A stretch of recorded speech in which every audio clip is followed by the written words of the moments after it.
प्रतिवर्ष भगवान जगन्नाथ काहींकि हाथी बेशरे प्रकट हुअन्ति। जणे भक्तंक सत्य भक्ति किपरि तांकर दिव्य रूपकु परिवर्तन करिदेला। आसंतु शुणिबा एही अद्भुत कथा। एहा हेउछि गणपति भट्टंक कथा। से भगवान गणेशंक बहुत बड़ भक्त थिले। तांकर गभीर इच्छा थिला जे से निज प्रिय भगवान गणेशंकु दर्शन करि पारिबे। गोटे वर्ष तीर्थयात्रा समय रे से पुरी धाम को पहुँचिले, जेउठारे जगन्नाथ मंदिर अवस्थित। से जानिले जे सेठारे देवस्नान महोत्सव हेबाकु जाउछि। महोत्सवर दिन सेतेबेले गणपति भट्ट मंदिर को गले। से बहुत निराश हेले।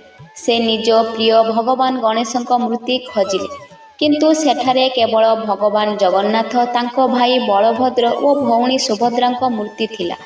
एहा देखि से बहुत दुखित हेले। से भाबिले तांकर तीर्थयात्रा अधूरा रहिगला एवं तांकर भक्तिर लक्ष्य पूरण हेला नाही।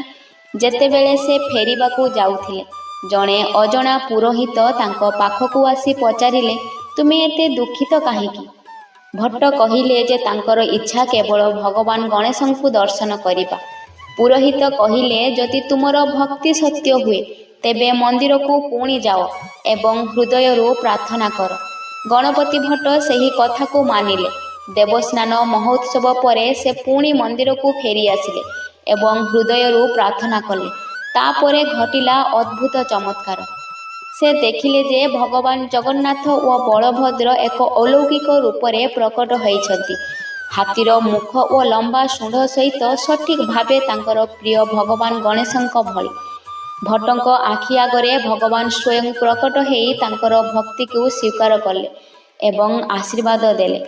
एही अनुभव तांको पाई सारा जीवन अविस्मरणीय होई रहीगला। सेही घटनार स्मृति रे आज मध्य प्रतिवर्ष देवस्नान महोत्सव परे भगवान जगन्नाथ, बलभद्र और सुभद्रा को हाथी बेशरे सजा जाए। एही दिन लक्ष लक्ष भक्त पुरी को आसंती एवं विश्वास करती जे भगवान समस्त रूपरे विष्णु, गणेश, ब्रह्मा और अन्य देवता रूपरे भक्तों को दर्शन दियंती। तेणु कमेंट रे निश्चय लिखंतु जय जगन्नाथ। आपण माने मो चैनल रे प्रत्येक दिन किछि ना किछि शिखिबाकू पाइबे।